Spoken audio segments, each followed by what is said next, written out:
जय Hind. Great good morning to all. आज हम लोग जो है यूपीएससी सिविल सर्विसेज 1999 का paper 2 previous year question paper समझने का प्रयास करेंगे। सब्जेक्ट पॉलिटिकल साइंस और इंटरनेशनल रिलेशन।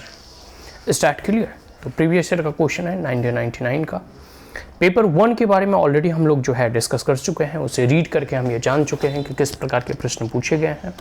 तो हमने अपने नोट्स में से जो है पेपर 2 का जो है सेक्शन ए क्वेश्चन नंबर 1, 2, 3, 4 देखने का प्रयास करेंगे। यहाँ पहले हम क्वेश्चन 1 के बारे में जानेंगे।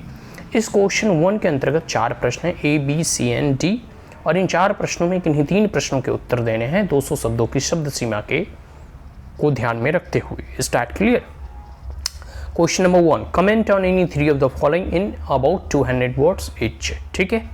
क्वेश्चन नंबर 1A बहुत ही कह सकते हो कि इजी क्वेश्चन है सारे के सारे। नेशनल इंटरेस्ट एंड आइडियोलॉजी, ये जो कॉन्सेप्ट है राष्ट्रीय हित और विचारधारा की, नेशनल इंटरेस्ट और आइडियोलॉजी, इसके बारे में आपको कमेंट करने हैं 200 शब्दों में। बी में है एजेंडा 21 एंड आफ्टर। ठीक है। एजेंडा 21 के बारे में आप लोग जानते ही होंगे, रियो डी जेनेरियो ब्राजील में जो अर्थ समिट हुआ था। ठीक है, क्लाइमेट चेंज से संबंधित, उसके बारे में। आगे है 1C है यूरोपियन यूनियन, बहुत ईजी है। यूरोपियन यूनियन के बारे में आपको जो भी आता है 200 शब्दों में लिख दें। ठीक है। 1D है relevance of diplomacy in the nuclear age. इस न्यूक्लियर एज में मतलब जहाँ कई एक राष्ट्रों के पास लगभग 7-8 राष्ट्रों के पास परमाणु शक्ति है, तो इस युग में, इस न्यूक्लियर युग में डिप्लोमेसी का क्या महत्व है, सिग्निफिकेंस है और रिलेवेंस है, कितना औचित्य है, इसके बारे में लिखना है। ठीक है। क्वेश्चन नंबर 1 हो गया। अब क्वेश्चन नंबर 2 की हम बात करते हैं। The decision making is only a partial theory. Decision making के बारे में बोला जा रहा है कि जो डिसीजन मेकिंग की जो थ्योरी है, ठीक है, the decision making is only a partial theory of international politics. अंतर्राष्ट्रीय राजनीति में जो डिसीजन मेकिंग का जो अप्रोच है वो एक पार्शियल थ्योरी है, मतलब आर्थिक थ्योरी है। Critically examine the above statement, इस कथन का परीक्षण करना है। तो बहुत ही इजी क्वेश्चन है। सेकंड क्वेश्चन भी हो गया। अब हम लोग क्वेश्चन नंबर 3 देखेंगे कि आखिर 3 में क्या पूछा जा रहा है। ठीक है। देखो क्वेश्चन नंबर 3 में पूछा जा रहा है कि इन अ यूनिपोलर वर्ल्ड, इस यूनिपोलर वर्ल्ड में non alignment has lost its relevance. देखो नॉन अलाइनमेंट के बारे में कई बार क्वेश्चन पूछे जा चुके हैं और बिलीव मी आगे भी पूछे जाएंगे। यूपीएससी और आयोग का एक बहुत बड़ा कह सकते हो कि इम्पोर्टेंट और पसंदीदा टॉपिक है ये।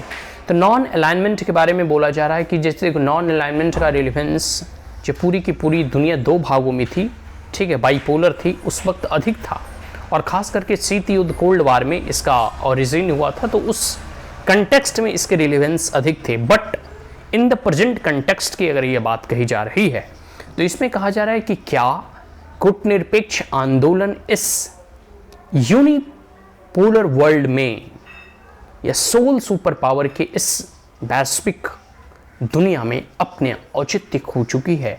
क्या ये अपनी प्रासंगिकताएं, अपना रिलेवेंस खो चुकी है? यही इसमें प्रश्न पूछा जा रहा है। अगर आप इस बात से सहमत हैं कि now the non alignment movement is lost its relevance, तो आप इसके पक्ष में तर्क देंगे। और अगर आप इससे असहमत हैं कि नहीं, भले ही यूनिपोलर वर्ल्ड हो फिर भी नॉन अलाइनमेंट मूवमेंट का रिलेवेंस है, तो इसके पक्ष में तर्क देंगे। देखो पक्ष में हो या विपक्ष में हो, आप अपने तर्कों के साथ, आप अपने रीजन और पॉइंट्स के साथ अपनी बातों को इसमें रखेंगे। Give argument in support of your answer. आप अपने आंसर और उत्तर लिखने वक्त स्वाभाविक सी बात है आप अपने आर्गूमेंट को पेश करेंगे। तो यहाँ इस चीज़ को बताना है, ठीक है, कि क्या नॉन अलाइनमेंट मूवमेंट अपना रिलेवेंस खो चुका है या इसकी रिलेवेंस अभी भी है। क्वेश्चन नंबर 3 हो गया। क्वेश्चन नंबर 4 देख लो कि critically examine the various controversial issues. हमें जो है क्रिटिकली एग्जामिन करना है किस चीज़ का? बहुत ही कुछ विवादास्पद इशू हैं, जैसे in the functioning of World Trade Organization, अब WTO देखो, वर्ल्ड ट्रेड ऑर्गेनाइजेशन, ट्रेड से संबंधित कई सारे कंट्रोवर्शियल इश्यूज वगैरह आपको हैं, चाहे पेटेंट राइट हो गया या एग्रीकल्चर से संबंधित हो गया, सब्सिडी से संबंधित हो गया। तो वर्ल्ड ट्रेड ऑर्गेनाइजेशन में ऐसे बहुत सारे जो डेवलपिंग नेशन है वो अपनी बातों को रखते हैं और बहुत सारे कंट्रोवर्शियल इश्यूज हैं between north and south, between developed and developing, between list developed and developed.